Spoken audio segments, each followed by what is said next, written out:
ಬನ್ನಿ friends, low calorie protein smoothie ಮಾಡುವ ವಿಧಾನ ತೋರಿಸ್ತೀನಿ. ನಾನಿಲ್ಲಿ ಹಾಫ್ ಬೌಲ್ ಬ್ಲೂಬೆರಿ ಹಾಗೆಯೇ ಹಾಫ್ ಬೌಲ್ ಸ್ಟ್ರಾಬೆರಿ ತೊಗೊಂಡಿದ್ದೀನಿ. ಹಾಗೆಯೇ 1 ಸ್ಪೂನ್ ಸ್ವೀಟ್ನರ್ ತೊಗೊಂಡಿದ್ದೀನಿ.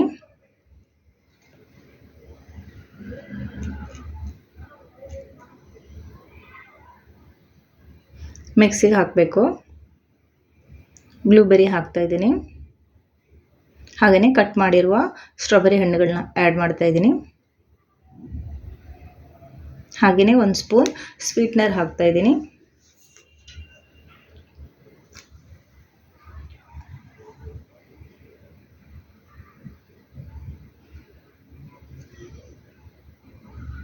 ಇದಕ್ಕೆ ಇವಾಗ 200 ml ಆಗುವಷ್ಟು ಪ್ರೋಟೀನ್ ಶೇಕ್ ಆ್ಯಡ್ ಮಾಡ್ತಾಯಿದ್ದೀನಿ.